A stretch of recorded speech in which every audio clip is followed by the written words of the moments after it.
Good morning. Today we will start lecture number 3, or as usual before starting the lecture number 3 उससे पहले हम जो है ये देखेंगे कि लेक्चर 2 में हमने जो है क्या क्या चीज़ों को कवर किया था। तो लेक्चर 2 में हमने सबसे पहले ये देखा था कि जो भी आप फाइनेंशियल रिपोर्टिंग कर रहे हैं या फाइनेंशियल स्टेटमेंट कोई भी बना रहे हैं तो उसके ऑब्जेक्टिव्स क्या क्या होने चाहिए। तो वो लास्ट टाइम हमने ये भी डिस्कस किया था कि उसके ऑब्जेक्टिव ये हैं कि जो वो हेल्पफुल हो डिसीजन मेकर्स के लिए, कि जो डिसीजन मेकर ने डिसीजन लेना है उसके लिए वो हेल्पफुल हो। और सेकंड हमने किया था qualitative characteristics of accounting information के। क्वालिटेटिव करैक्टरिस्टिक्स उसमें क्या क्या होने चाहिए, रेलेवेंस होनी चाहिए, फेथफुलनेस होनी चाहिए, उसमें फेथफुल रिप्रेजेंटेशन होनी चाहिए, कंपेरेबिलिटी होनी चाहिए कि अगर सेम इंडस्ट्रीज़ को कंपेयर करना हो या प्रीवियस ईयर्स को कंपेयर करना हो तो डैट कैन बी कंपेयर्ड। और अंडरस्टैंडेबिलिटी होनी चाहिए, that is the most important कि एक जो है वो रा बंदा या एक ऐसा बंदा जिसको ज़्यादा अकाउंटिंग इंफॉर्मेशन नहीं है तो वो भी उसको जो है ईजिली अंडरस्टैंड कर सके। उसके बाद हमने एलिमेंट्स ऑफ फाइनेंशियल स्टेटमेंट्स पढ़े थे कि there are 5 element of the financial statements. ये 5 एलिमेंट्स होते हैं। अगर आपने अकाउंटिंग सीखनी है तो इस 5 एलिमेंट्स के अलावा कोई भी इकोनॉमिक एक्टिविटी जो है वो कहीं और जो है नहीं जाएगी। या तो वो कोई भी इकोनॉमिक एक्टिविटी होगी, या तो वो एसेट्स में आएगी, लाइबिलिटी में आएगी, ऑनर इक्विटी में आएगी, रेवेन्यू में आएगी, या एक्सपेंस में जो है वो इकोनॉमिक एक्टिविटीज़ को कंसिडर किया जाएगा। तो एलिमेंट्स जो से एसेट्स को हमने डिस्कस किया था। एसेट्स क्या होते हैं? These are the resources of the business के, वो बिज़नेस के जो है वो रिसोर्सेज होते हैं। और उसके बाद हमने डिस्कस किया था लाइबिलिटीज़ को। तो लाइबिलिटीज़ क्या होती हैं कि रिसोर्सेज जहाँ से जनरेट किए जाते हैं, दीज आर द लाइबिलिटीज़।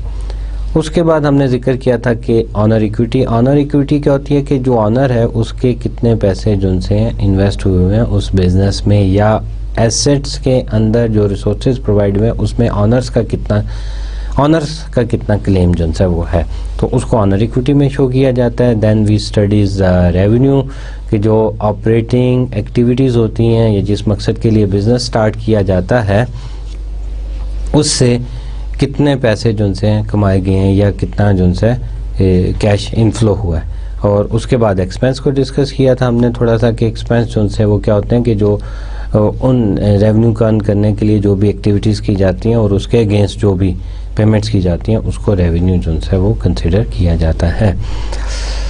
उसके बाद हमने पढ़ा था recognition and the measurement criteria, कि किस तरह जो है वो एसेट्स को या इन जो है फाइनेंशियल स्टेटमेंट के एलिमेंट्स को किस तरह रिकग्नाइज़ किया जाता है और किस तरह उसको मेजर किया जाता है। थोड़ा सा टच दिया था, आगे जाके ऐसा होगा कि डिटेल में ये सारी चीज़ें जो सी हैं वो आ जाएंगी। उसके बाद हमने किया था the concept of business entity, कि हमने ये कहा था कि ये एक आर्टिफिशियल पर्सन होता है, एक जो से की लीगल एंटिटी होती है, और that is separate from the owner. Owner के जो अपने अखराजात होते हैं या अपने एसेट्स होते हैं वो बिज़नेस से सेपरेट होते हैं, वो उसको बिज़नेस में शामिल नहीं किया जाता, because we are talking about the corporation and not talking about the sole proprietorship. उसके बाद हमने क्या किया था कि एक इंट्रोडक्शन दिया था फाइनेंशियल स्टेटमेंट का, कि फाइनेंशियल स्टेटमेंट्स जो सी हैं उसका इंट्रोडक्शन था कि उसमें क्या क्या चीज़ें आती हैं और कहाँ पे जो है वो चीज़ें आती हैं। तो आज का लेक्चर जो है हमारा वो बेस करता है अकाउंटिंग इक्वेशंस पे। तो this is the major thing, जिसके बाद हम जो है क्या करेंगे कि अपना न्यूमेरिकल जो है वो स्टार्ट कर देंगे। जब भी जो है अकाउंटिंग को स्टार्ट किया जाता है तो उसको हम स्टार्ट करते हैं अकाउंटिंग इक्वेशन से। तो जैसा कि आपको उस पे जो है स्क्रीन पे नज़र आ रहा होगा कि assets is equal to liability plus owner equity. तो एसेट्स कितने हैं? वो this is one of the example कि एसेट जो है हमारे पास $300,000 के हैं, that is equal to 80,000 liabilities and 220,000 the owner equity. जैसे मैंने आपको प्रीवियस लेक्चर में बताया था कि एसेट्स जो से assets are the resources of the business, और रिसोर्सेज प्रोवाइड कौन करता है? That is provided by the investors and the owner. तो इन्वेस्टर्स हमारे पास कहाँ पे आते हैं? They comes into the category of liabilities, और ऑनर इक्विटी जो सी है, जो ऑनर की इन्वेस्टमेंट होती है, that come into the owner equity. तो हमेशा क्या होता है कि एक क्वेश्चन ये जो है वो रेज किया जाता है, यूजली मैं भी स्टूडेंट से जो पूछता हूँ कि बैलेंस शीट हमेशा बैलेंस क्यों होती है, कभी इसमें फ़र्क क्यों नहीं आता? तो उसका आंसर जो है वेरी सिंपल कि resources, assets are the resources of the business and whatever the resources they are provided by someone. तो हमेशा रिसोर्सेज इक्वल होते हैं रिसोर्सेज प्रोवाइडेड बाय। तो अगर आपकी बैलेंस शीट इक्वल नहीं आती तो इसका मतलब ये है कि देयर इज समथिंग रॉन्ग। तो यहाँ पे इक्वेशन में भी क्या है कि asset is equal to liability plus owner equity, asset is the resources and that is equal to the resources provided by. तो रिसोर्सेज प्रोवाइडेड बाय कहाँ से होते हैं? That is the liability and the owner equity. तो 300,000 is equal to 80,000 plus 220,000। तो हमारे पास हमारी equation जो सी अकाउंटिंग इक्वेशन आ जाती है बराबर। और इसी तरह अगर आप नीचे देखें तो नीचे जो है एसेट्स को हाईलाइट किया हुआ है येलो कलर में, यहाँ पे आपको बताया हुआ है कि जो एसेट्स हैं, टोटल एसेट्स, बाद में हम इसको डिस्कस करेंगे वन बाय वन कि कैश क्या है, नोट रिसीवेबल क्या है और बाकी चीज़ें क्या हैं और इसको किस सीक्वेंस में लिखा जाता है। That is 300,000। और उसके बाद अगर आप राइट साइड पे देखें तो लायबिलिटी जो सी है दैट इज़ 80,000, वो भी हाईलाइट की है येलो कलर से। और and the capital invested by the owner and retain earning that is the owner equity, उसको भी हाईलाइट किया हुआ है, दैट इज़ 220,000। तो अगर देखा जाए तो assets is on the left side that is 300,000 and owner equity and the liabilities are equal to 300,000, 80,000 plus 150,000 and plus 70,000। अब हम डिस्कस करेंगे इसके बाद journal gap, generally accepted accounting principle, कि ये क्या होते हैं और ये किस लिए बनाया गया है, इसका मकसद क्या है। तो इसमें क्या क्या चीज़ें जो सी हैं वो क्या होती हैं कि generally accepted accounting principle mean के जो ऐसे रूल्स या कवानीन जो हर जगह जो से हैं वो एक्सेप्टेबल हों। उसमें सबसे पहले जो से हम डिस्कस करेंगे कॉस्ट को, फिर हम डिस्कस करेंगे फुल डिस्क्लोजर को एंड देन रेवेन्यू रिकग्निशन जो हमारा जाके आएगा चैप्टर नंबर 4 में। फिर जो है मैचिंग प्रिंसिपल भी हमारा जो है चैप्टर 4 में कवर होगा, वो हमारे आइंदा वाले लेक्चर्स में जो है वो रिकवर होंगे।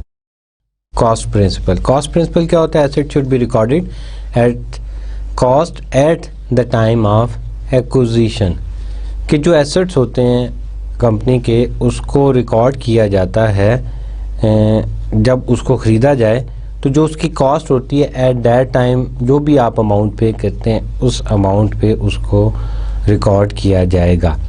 अब ये नहीं होगा कि जी आप कहें कि जी अच्छा आज हम ये जो है एक गाड़ी ख़रीद रहे हैं तो ये अगले साल जो है इसकी वैल्यू जो सी है 20,000 या 50,000 कम हो जाएगी तो हम उसको 50,000 लेस करके लिख लें। इस तरह नहीं होता। या एक लैंड खरीदी आपने कहा जी कि जिस दिन आपने सपोज आपने क्या किया था कि लैंड जो सी है 1 जनवरी को ख़रीदी और उसको प्रोसेस होते होते थोड़ा सा टाइम लगा, और जब आपने पेमेंट की तो पेमेंट जब आपने की है तो सपोज पेमेंट आपने की 10 लाख रुपए की या 20 लाख रुपए की, तो उस वक़्त जब आप पेमेंट कर रहे थे आप पहले आपका 1 जनवरी को एग्रीमेंट हुआ कि जी ठीक है ये मैं ज़मीन जो है पीस ऑफ लैंड जो है वो मैं 20 लाख रुपए में अपने बिज़नेस के लिए जो है वो ख़रीद लूँगा। और जब आप पेमेंट करने लगे तो प्राइसेस जो है सडनली इंक्रीज़ कर गई, तो एट दैट टाइम वही ज़मीन जो सी है 25 लाख रुपए में पहुंच गई। तो अब आप ऐसा नहीं करेंगे कि 25 लाख रुपए में उसको अपनी बुक्स में इंटर कर लें, नहीं, जो आपने पेमेंट की 20 लाख रुपए उसी अमाउंट को आप अपनी बुक्स में इंटर करेंगे। जो आपने एक्विजिशन की है, जिस वक्त एक्विजिशन की थी, जो अमाउंट आप पे कर रहे हैं वो आप बुक में लिखेंगे, ना कि मार्केट वैल्यू में। भी ऐसा भी हो सकता है समटाइम कि फ्लड आ जाता है उस जगह पे, या आपको पता नहीं था वो जगह जो सी है वहाँ पे पानी आ जाता है रेनी सीजन में, तो ऐसे टाइम पे मतलब बाद में पता चला और डिस्क्लोज हुआ तो उसकी वैल्यू जो सी है वो 20 लाख रुपए की बजाय 15 लाख रुपए थी, या आपके डिसीजन लेने में थोड़ी सी प्रॉब्लम होगी तो अब आप ऐसा नहीं करेंगे कि उसकी वैल्यू 15 लाख रुपए लिख देंगे, जो आप पे कर रहे हैं that will be mention in the books. तो इसको हम कहते हैं cost principle. When what you are paying at the time of acquisition, वो आप उसमें रिकॉर्ड करते हैं। और सेकंड जो हमारे पास आता है that is the full disclosure principle. Circumstances and event that make a difference to the financial statement user should be disclose. अब वो कहते हैं कि सब चीज़ों को जो है वो आपने फाइनेंशियल स्टेटमेंट में ओपन रख देना है, उसमें कोई भी ऐसी इंफॉर्मेशन आपने हाइड नहीं करनी जिसकी वजह से क्या हो कि जो डिसीजन मेकर है, हमने प्रीवियस 2 लेक्चर में यही डिस्कस किया था कि जो आप फाइनेंशियल स्टेटमेंट या फाइनेंशियल इंफॉर्मेशन बना रहे हैं that is only the purpose is only और the main purpose is to provide the information for the decision maker. अब आपने क्या करना है कि पहले तो हमने कॉस्ट प्रिंसिपल पढ़ लिया, आप कह रहे हैं कि जो कुछ भी आप रिप्रेजेंट कर रहे हैं उसमें कोई चीज़ आपने हाइड नहीं करनी। इसमें एक बड़ी अच्छी एग्जांपल ये आती है कि सपोज आपका बिजनेस का कोई मुकदमा चल रहा है उसमें कोर्ट में, तो अब ऐसा हुआ कि जी उस का अभी तो कोई डिसीजन नहीं हो रहा, लेकिन फ्यूचर में चांसेस हैं कि अगर डिसीजन आपके अगेंस्ट हो जाए तो आपको एक ह्यूज अमाउंट जो है वो पे करनी पड़ेगी। तो इन दिस केस तो इस चीज़ को भी सपोज, क्योंकि अभी डिसीजन नहीं हुआ, लेकिन बैलेंस शीट में तो नहीं शो करेंगे, लेकिन बैलेंस शीट के नीचे एज ए कंटीजेंस लायबिलिटी के तौर पे जो है ये शो कर दिया जाता है कि हाँ जी ये हमारा एक मुकदमा जो है वो चल रहा है और इसके यस में हमें ये बेनिफिट हो सकते हैं और नो होने में हमें ये बेनिफिट हो सकते हैं। यस मीन के भी आप ये कहें कि यस मीन कि अगर आपकी फेवर में कोर्ट जो है वो डिसीजन दे देती है तो आपको इतने लाख रुपए का बेनिफिट होगा, और अगर नो में डिसीजन दे देती है तो आपको इतने लाख रुपए के नुकसानात हो सकते हैं।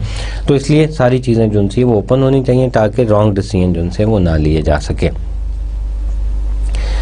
उसके बाद हमारे पास आता है कंस्ट्रेन इन अकाउंटिंग, और इसमें सबसे पहले जो चीज़ आती है दैट इज़ द मटीरियलिटी, कि ऐसी कोई भी चीज़ जो डिसीजन मेकर के डिसीजन को इन्फ्लुएंस कर सके, उसको चेंज कर सके इन पॉजिटिव सेंस और इन नेगेटिव सेंस, वो जो है इस इंफॉर्मेशन में शामिल होनी चाहिए या फाइनेंशियल स्टेटमेंट में या फाइनेंशियल रिपोर्टिंग में शामिल होनी चाहिए। तो कोई भी ऐसी चीज़, तो उसको हम क्या कहते हैं कि that is we call that item is as a material. और उसके बाद हमारे पास आ जाता है cost benefit insure that the value of the information is greater than the cost of providing it, कि जो भी आप इंफॉर्मेशन प्रोवाइड कर रहे हैं कहीं ऐसा ना हो कि वो इंफॉर्मेशन जो है कंपटीटर्स के हाथ लग जाए और कंपटीटर्स जो है उससे बेनिफिट जो है वो यूज़ कर लें।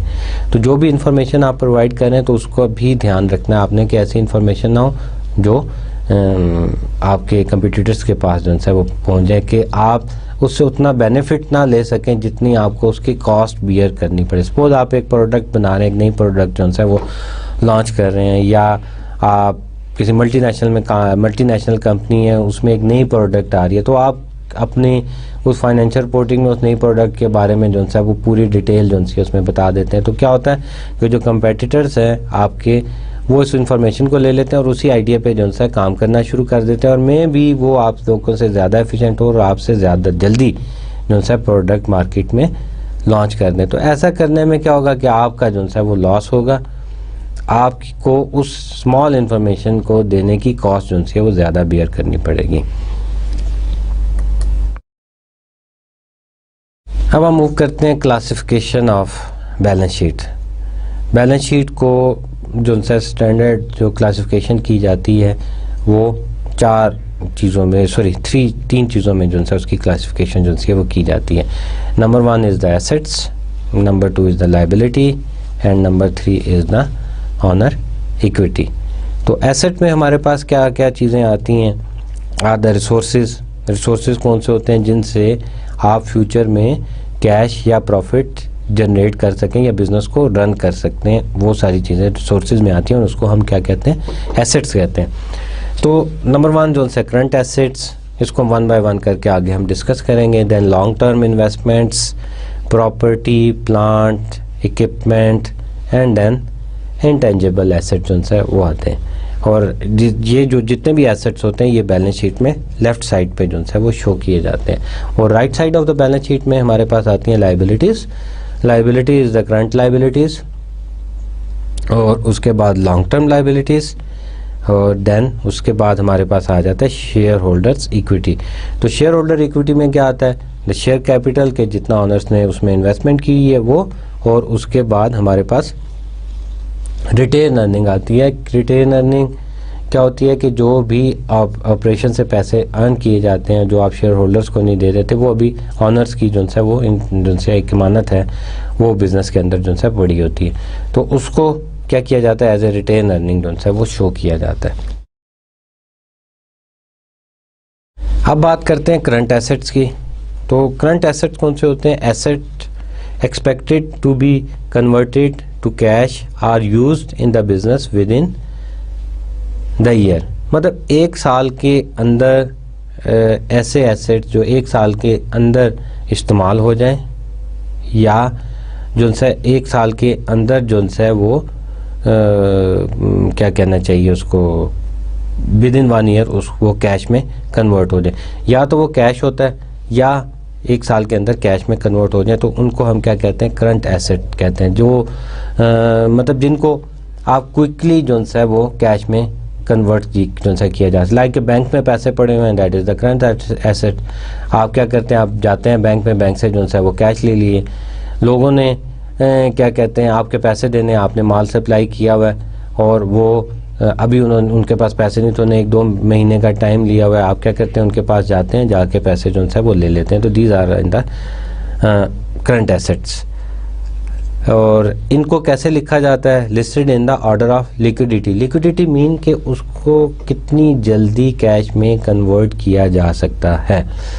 लाइक सबसे ऊपर अगर आपने देखा होगा, आगे जाके भी हम देखेंगे कि सबसे ऊपर हमने लिखा होता है cash, cash in hand, then cash at bank, then account receivable, note receivable. Liquidity के जितना टाइम उसको कैश, उस आइटम को, उस एसेट को कैश में कन्वर्ट होने को लगता है, तो उसको उसी सीक्वेंस में जो है लिखा जाता है। इसकी एग्जांपल जो से मैंने आपको बताई थी, स्क्रीन पे भी आप देख रहे होंगे कि including cash, short term investment, account receivable, inventories. Inventories वो होती हैं कि जो हमारे पास क्या कहना चाहिए, रॉ मटेरियल जो है वो पड़ा हुआ है, उसको हम एज ए इन्वेंट्री जो है वो कहते हैं। प्रीपेड एक्सपेंसेस ये हैं कि आपने क्या किया था कि जी लाइक के बिजली का बिल आया था, तो वो आपने जो है वो पे कर दिया, तो बाद में पता चला कि जो मीटर रीडर था उसने एक्स्ट्रा बिल जो है वो हम रीडिंग गलत ली थी, तो आपने 50,000 रुपये एक्स्ट्रा पे कर दिए थे, तो वो जो है आपके प्रीपेड एक्सपेंसेस में आ जाएंगे। या फिर आप कह सकते हैं कि जी टैक्स आपने जो है वो एडवांस पे कर दिया था नेक्स्ट ईयर का, वो प्रीपेड एक्सपेंस में आ जाएंगे। किसी बंदे ने जो है सैलरी मांगी हुई थी एडवांस जो है 1 महीने की, तो आपने उसको सैलरी दे दी है, तो वो भी प्रीपेड एक्सपेंसेस में जो है कंसिडर किया जाए। वो एक्सपेंसेस जो मतलब एडवांस में आपने कर लिए, तो उनको प्रीपेड एक्सपेंसेस जो है कहा जाता है। उसके बाद लॉन्ग टर्म इन्वेस्टमेंट पे हम जाते हैं। तो लॉन्ग टर्म इन्वेस्टमेंट ये होती है that investment is more than 1 year. Like कि आपके पास एक्स्ट्रा पैसे पड़े हुए हैं, या आप देख रहे हैं कि एक बिज़नेस जो है वो मोर सक्सेसफुल जा रहा है as compare to your business, या आप उसमें आपको ग्रोथ नज़र आती है, तो आप प्रॉफिट अर्न करने के लिए क्या करते हैं कि आप उस बिज़नेस में पैसे इन्वेस्ट कर देते हैं। तो that is more than 1 business. उसमें हम कहते हैं कि जो पैसे डेट आर द शेयर्स जो उनसे आपने ख़रीदे हुए हैं या किसी को डेट किया हुआ है, तो वो पैसे जो उनसे आपने लोगों से लेने हैं, तो वो जो है that investment is more than 1 year. तो 1 साल से पहले या 2 साल से पहले आपको नहीं मिलती, तो उसको हम लॉन्ग टर्म इन्वेस्टमेंट में कहा जाता है। और second, these assets are normally not intended to be sold within next year, within the year. ये वो एसेट्स होते हैं जिनका आपका प्लान होता है कि ये 1 साल के अंदर आपने इनको सेल नहीं करना। दैट्स मतलब 1 साल से ज़्यादा जो है वो टाइम जो है इसमें लगेगा। तो ऐसे एसेट्स को जो है हम क्या कहते हैं, लॉन्ग टर्म इन्वेस्टमेंट का नाम दिया जाता है कि 1 साल के अंदर आपने इसको नहीं करना। और उसके बाद हमारे पास जो सा आ जाता है प्रॉपर्टी, प्लांट एंड इक्विपमेंट। तो प्रॉपर्टी, प्लांट एंड इक्विपमेंट में tangible assets with relatively long useful life, मतलब इनमें वो चीज़ें आती हैं जिनकी लाइफ जो सी है वो काफ़ी ज़्यादा लॉन्ग होती है। प्रॉपर्टी आपने जो है ख़रीद ली, लैंड, पीस ऑफ लैंड जो है वो ख़रीदा है फॉर बिज़नेस, या आपने एक बिल्डिंग ख़रीद ली है, तो उनकी life that is more than 1 year, 5 year, 10 year या 20 ईयर्स जो है होती है। तो उनको जो है इस कैटेगरी में हम जो है शामिल करते हैं। Asset use in operating the business, के जो बिज़नेस को ऑपरेट करने में जो है वो हेल्पफुल जो है वो होते हैं, उनको हम जो है इस कैटेगरी में लेके आते हैं। Land, building, machinery, delivery equipment, furniture, fixture, तो ये सारी, अब लैंड को ले लें, लैंड और बिल्डिंग को जो है वो सेपरेट शो किया जाता है अकाउंटिंग में। लैंड और बिल्डिंग को इकट्ठा नहीं शो किया जाता, क्योंकि लैंड की लैंड की वैल्यू जो सी है वो इंक्रीज़ करती है with the passage of time, और बिल्डिंग जो है वो डेप्रिशिएट हो रही होती है, उसकी वियर टियर होती है, और एक टाइम आता है 10 साल, 15 साल, 20 साल या 50 साल उसकी लाइफ जो है वो ख़त्म हो जाती है, और उसके बाद आपको उसको डिमोलिश करके दोबारा बनाना होता है। लेकिन लैंड की वैल्यू जो सी है that is always appreciate everywhere in the world. Pakistan के अलावा दुनिया में ऑलमोस्ट जो है हर जगह पे लैंड की वैल्यू जो है वो इंक्रीज़ होती है with the passage of time. उसके बाद बात करते हैं मशीनरी की। तो मशीनरी जो सी है वो आप ख़रीदते हैं इस पर्पस के लिए कि जो है आप प्रॉफिट जो है जनरेट कर सकें। तो ये भी जो है हमारा एज एसेट्स है। और उसके बाद आप इक्विपमेंट जो है वो ख़रीदते हैं। सपोज़ आपने एक मशीनरी ली या एक प्लांट लिया, तो उस प्लांट को मेंटेन करने के लिए, रिपेयर करने के लिए आपको कुछ और चीज़ों की ज़रूरत होगी, इक्विपमेंट की, वो भी होगा। या आपने कोई भी बिज़नेस स्टार्ट किया तो उसमें आपने एक सबसे पहले एक ऑफ़िस बनाया, तो ऑफ़िस में आपको क्या हुआ कि आपको टेबल्स चाहिए, चेयर्स चाहिए, लैपटॉप चाहिए होगा, कंप्यूटर चाहिए होगा, एसी लगाना होगा, वहाँ पे कारपेट बिछाना होगा, सो मैनी थिंग्स जो सी हैं वो, जब आप ये चीज़ें, कुर्सी, मेज़, फिक्सचर, फर्नीचर, इक्विपमेंट, ये सारी चीज़ें भी जो है आपके एसेट्स में आती हैं। और ये सारी चीज़ें क्या होता है कि these all assets are helpful to day operations. जो आपने प्रॉफिट कमाना होता है कि उसके लिए जो है डे टू डे ऑपरेशन के लिए ये चीज़ें जो सी आपकी हेल्पफुल होती हैं। अब बात आ जाती है डेप्रिसिएशन पे।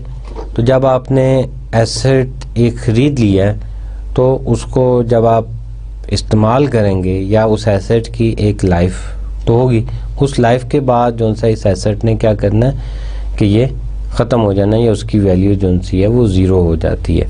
तो डेप्रिसिएशन किसको कहते हैं? Allocation of an assets full purchase price to match cost to revenue over the entire estimated useful life instead of expensing full cost in the year of purchase। अब होता यूँ है कि जब सपोज़ आपने एक मशीनरी जो है वो ख़रीद ली।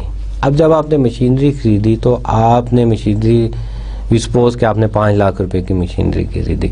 अब ये 5 लाख रुपए की मशीनरी जो सी है आप 1 साल में तो नहीं यूज़ कर सकते। अगर तो आप 1 साल में यूज़ कर लेते हैं तो ठीक है, दैट्स एनफ कि आपकी 1 साल के बाद ख़त्म हो जाएगी। लेकिन उस मशीनरी की लाइफ जो सी है दैट इज़ 5 साल है, 10 साल है। तो अब इसका मतलब ये हुआ कि आपने इस मशीनरी को 10 साल यूटिलाइज़ करना है। तो अब आप उसको यूटिलाइज़ कैसे करते हैं कि जी वो मशीनरी जो है फर्स्ट ईयर में भी यूटिलाइज़ हो रही है, सेकंड ईयर में भी हो रही है, थर्ड ईयर में भी हो रही है। तो अब आपने 10 लाख रुपए की सपोज मशीनरी ली तो 10 साल इसकी लाइफ है। तो अब आप इसको एवरी ईयर डेप्रिसिएशन जो है वो चार्ज करेंगे कि हमने इसको 1 साल में 1 लाख रुपए की ये मशीनरी जो है वो यूटिलाइज़ की। तो 10 लाख रुपए की आपने ख़रीदी और first year eight the end of year आप क्या करेंगे कि उस मशीनरी में से माइनस कर देंगे 1 लाख रुपए, तो अब मशीनरी आपके पास कितनी रहेगी, 9 लाख रुपए की, और वो जो 1 लाख आपने माइनस की है उसको आप एज ए एक्सपेंस शो कर देंगे इनकम स्टेटमेंट में कि हमने ये 1 लाख रुपए की मशीनरी यूटिलाइज की जिससे हमने रेवेन्यू जनरेट किया है। सपोज ये तो मैंने आपको सिंपल बता दिया कि जी 10 साल उसकी लाइफ थी, एक 10 लाख रुपए की मशीनरी ली और उसको जो है उसी तरह हमने यूटिलाइज़ किया और एक उसको डिवाइडेड बाय 10 किया और पर ईयर जो है हो गया। और उसके बाद 10 साल के बाद हम देखते हैं कि जी वो मशीनरी सेलेबल है कि नहीं है, अगर सेल हो जाए तो कितनी की हो जाएगी, और वो आगे जाके जो है हम इसको डिटेल से पढ़ेंगे। अब होता यूँ है कि सपोज़ कुछ मशीनरीज ऐसी होती हैं जिसमें आपके पास ये इन्फॉर्मेशन होती है कि अच्छा जी ये मशीनरी जो है 1 लाख यूनिट या 10 लाख यूनिट जो है वो 1 मिलियन यूनिट जो है वो प्रोड्यूस कर सकती है। अब उसकी डेप्रिसिएशन आप किस तरह काउंट करते हैं कि 1 साल के अंदर उसने कितने यूनिट जो है प्रोड्यूस किया। आपने मशीनरी ले ली, मशीनरी आपकी जो है वो आ गई 10 लाख रुपए की, फिर आप पर यूनिट कॉस्ट निकाल लेते हैं कि ये 1 यूनिट निकालने की कॉस्ट कितनी होगी। सपोज 1 यूनिट जो है वो निकालने की कॉस्ट जो सी है वो 1 रुपीज़ है, तो फर्स्ट 10 लाख रुपए की मशीन थी, फर्स्ट ईयर आपने 50,000 या सपोज 65,000 यूनिट जो है वो प्रोड्यूस किए। तो अब फर्स्ट ईयर आप क्या करेंगे कि उस मशीनरी में से माइनस कर देंगे 65,000 रुपीज़ एज ए डेप्रिसिएशन कि आपने 65,000 यूनिट प्रोड्यूस किए, तो that is the depreciation, that is the expense जो आपने उसमें से निकाल दिया। तो ये 2 एग्जाम्पल मैंने आपको दे दी कि एक आपने स्ट्रेट कर दी और एक आपने क्या किया कि एज यूनिट कर ली। The cost of long live asset with indefinite lives land is not depreciated. कहते हैं कि ऐसे एसेट जिनकी लाइफ जो है वो काफ़ी लंबी हो, इनडेफिनेट पीरियड के लिए हो, तो उसको जो है डेप्रिशिएट नहीं किया जाता।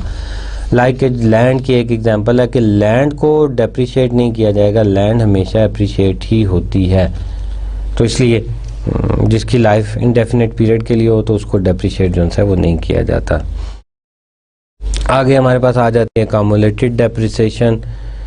Accumulated depreciation accounts shows the total amount of depreciation taken to date. तो अब अकामुलेटेड डेप्रिसिएशन क्या शो करती है कि सपोज मैंने प्रीवियस एग्जांपल दी थी कि हमने 10 लाख रुपए का एक जो सी है मशीनरी जो सी है वो ख़रीदी। तो अब आपने ख़रीदी थी मशीनरी जो सी है 2000 में, तो आपने क्या किया कि 1 लाख रुपए जो है 2001 में उसके माइनस कर दिया कि जी ये पिछले साल इस्तेमाल होगी, फिर 2002 में, 3 में, 4 में। तो जब 2005 की बैलेंस शीट हमने बनाई तो वहाँ पे प्लांट मशीनरी का जो सा हेड था उसके ऊपर लिखा हुआ था 10 लाख रुपए, और 10 लाख रुपए के नीचे लिखा हुआ था accumulated depreciation. Accumulated depreciation mean के पिछले जितने सालों में डेप्रिसिएशन आपने अकामुलेट की है। तो 5 लाख रुपए अकामुलेट हुई थी, वो आपने माइनस की और 5 लाख रुपए बाकी वैल्यू रहेगी। सपोज दूसरी एग्जांपल अगर हम ले लें कि यूनिट प्रोड्यूस, तो यूनिट आपने कितने प्रोड्यूस किए 5 साल। एक आपने 10 लाख रुपए की मशीन ली, उसकी कैपेसिटी कितनी थी 10 लाख यूनिट की, तो पिछले 5 सालों में आपने लाइक 2,75,000 जो सा यूनिट प्रोड्यूस किए। तो अब आप क्या करेंगे कि अकामुलेटेड डेप्रिसिएशन जो सा काउंट करेंगे कि अच्छा ये इस मशीनरी में से जो कैपेसिटी थी वो कितनी थी 10,000 की, और इतने जो है वो प्रोड्यूस हो गए 2,75,000। तो अभी बाकी माइनस करके इतने यूनिट्स हम मोर प्रोड्यूस कर सकते हैं। We are accumulated previous year depreciation, उसको अकामुलेट करके इकट्ठा करके शो कर रहे होते हैं कि कितनी अकामुलेटेड डेप्रिसिएशन है। The difference between the cost of the assets and its accumulated depreciation is refer to as the carrying amount of the cost. जैसे मैंने आपको पहले बताया कि जो कैरिंग अमाउंट ये होती है कि जो आपकी कॉस्ट थी जब आपने एसेट्स को बाय किया उसमें से जितनी डेप्रिसिएशन माइनस कर दी, अकामुलेटेड डेप्रिसिएशन जितनी भी माइनस कर दी, तो उसके बाद आपके पास कैरिंग कॉस्ट आ जाती है कि हाँ अब हमारे पास ये जो मशीनरी है, ये प्लांट है, इसकी इस वक्त जो वैल्यू है हमारे पास वो इतनी है या ये इतने यूनिट प्रोड्यूस कर सकता है। अब बात आ जाती है इंटेंजिबल एसेट्स। तो इंटेंजिबल एसेट्स कौन से होते हैं? Non current assets that do not have physical substance or represent or prevailing or right. मतलब ऐसे इंटेंजिबल जिनको हम जो है वो छू नहीं सकते, जिस तरह हम ये कहते हैं कि land, building, machinery, so on. तो ये इनको तो हम छू सकते हैं, लेकिन इंटेंजिबल वो होते हैं जिनको हम टच नहीं कर सकते, लाइक कि जी गुडविल है कंपनी की, दैट इज़ द एसेट्स, कि कंपनी ने बहुत ज़्यादा नाम बनाया हुआ है, that is the assets. Patents हैं, उसके पास कोई राइट्स हैं, कॉपी राइट्स हैं, ट्रेड मार्क्स हैं, ट्रेड नेम है, लाइसेंस है, तो these are all intangible assets. तो ये जो से हैं क्या होते हैं कि ये इनको हम छू नहीं सकते, लेकिन ये कंपनी के लिए एक एसेट्स होते हैं, और ये कंपनी सेल कर सकती है फ्यूचर में किसी बंदे को, किसी कॉरपोरेशन को, या किसी दूसरे उसको। इंटेंजिबल एसेट्स के बाद हम चलते हैं कि जो बैलेंस शीट्स है उसके एसेट साइड जो है वो कैसे होती है। तो जैसे आप स्क्रीन पे देखेंगे कि the name of the corporation, कौन सी फाइनेंशियल स्टेटमेंट आप बना रहे हैं, बैलेंस शीट बना रहे हैं, उसके बाद आप डेट जो से स्पेसिफिक डेट मेंशन करते हैं, December 31st 2009। It is always at the end of year, eight the end of month भी बन सकती हैं, जैसे मैंने आपको पहले भी बताया था कि depend upon the nature of the business, कि जी मतलब कुछ बिज़नेस जो से उनको क्विकली चाहिए होती हैं, कुछ बिज़नेस जो है एट द एंड ऑफ उनको रिक्वायरमेंट होती हैं, तो eight the end of year बन से वो बना लेते हैं। तो एसेट्स में आप देखें कि फ़र्स्ट ऑफ ऑल हमारे पास आ जाते हैं that is the cash. Cash हमारे पास आ गया। हमने पहले बताया था लिक्विडिटी फॉर्म की शेप में जो है इसको शो किया जाता है। उसके बाद अकाउंट कैश जो है हमारे पास 2000 रुपीज़ है। उसके बाद अकाउंट रिसीवेबल है, अकाउंट रिसीवेबल इज़ 4000 हमारे पास आया, ये उस कैश के बाद जो है शो किया है। फिर सप्लाईज आ गई 1800 की, और उसके बाद इक्विपमेंट आ गया। अब इक्विपमेंट कितने का था? When it was required it was $24,000। और अगर आप देखें कम्युलेटेड डेप्रिसिएशन कितनी है? $8,000। तो जब हमने ख़रीदा था ये इक्विपमेंट तब 24,000 का था, और उसके बाद 8,000 रुपये की डेप्रिसिएशन जो है वो कम्युलेट हो चुकी है, इकट्ठी हो चुकी है प्रीवियस ईयर में। और उसके बाद हमने बात की थी कैरिंग कॉस्ट की, तो कैरिंग कॉस्ट कितनी है? That is 16,000 is carrying cost के। अब जो इक्विपमेंट है, वो जो भी इक्विपमेंट हमारे पास है उसकी जो अब कॉस्ट बनती है, जो अब उसकी कॉस्ट है, दैट इज़ 16,000 जो रिमेनिंग रह गई है। तो अगर टोटल हम इसका करते हैं एसेट्स का, तो दैट इज़ 23,800। तो टोटल एसेट्स हमारे पास कितने आ गए? 23,800। उसके बाद हम बात करते हैं लाइबिलिटीज़ की, कि लाइबिलिटीज़ कौन कौन सी होती हैं। Liabilities are the resources provided by the persons are provided by, जिन लोगों से रिसोर्सेज प्रोवाइड हुए हैं, जो लोग रिसोर्सेज प्रोवाइड करते हैं वो लाइबिलिटीज़ के हेड में आते हैं और ऑनर इक्विटी के हेड में आते हैं। तो करंट लाइबिलिटीज़ क्या होंगी? Obligation that are suppose to be paid within the coming year. एक साल के अंदर जो भी आपके ऑब्लिगेशंस हैं, जो भी आपकी जिम्मेदारियां हैं, जो भी आपने पैसे पे करने हैं, उनको हम जो है करंट लाइबिलिटीज़ में शामिल करते हैं। और इसकी एग्जांपल क्या है? Account payable. अकाउंट पेबल क्या हुआ जी? कि आपने इक्विपमेंट ख़रीद लिया। अब इक्विपमेंट ख़रीदने के बाद आपने कहा जी कि अच्छा अभी तो मेरे पास 1000 रुपीज़ है, 1000 रुपीज़ आप ले लें, और उसके बाद क्या होगा कि 1000 रुपीज़ मैं आपको 1 महीने के बाद जो है वो दे दूंगा। तो वो जो आपने पैसे भी पे करने हैं वो अकाउंट पेबल्स के हेड में जो है वो आ जाएंगे। या ऐसा हुआ कि आपने रॉ मटेरियल परचेज़ किया था, मैन्युफैक्चरिंग का काम करते हैं, और पैसे जो है आप माल क्रेडिट पे लेते हैं। रॉ मटेरियल आपके पास आ गया, आपने उसको यूटिलाइज़ किया, जब नेक्स्ट ऑर्डर देने लगे तो प्रीवियस जो है वो उसकी रॉ मटेरियल की पेमेंट कर दी। तो वो जो आपका अकाउंट पेबल स्टैंड कर रहा है that is the liability of your business, तो वो आपने पे करना है। नोट पेबल भी इसी तरह ही है कि आपने उनसे नोट राइट किया हुआ था कि जी मैं उनसे पैसे दे दूंगा और आपको चाहिए थे। डिटेल में आगे जाके इसका पढ़ेंगे कि ये क्या होता है, किस लिए लिखा जाता है और क्या क्या पर्पज़ है।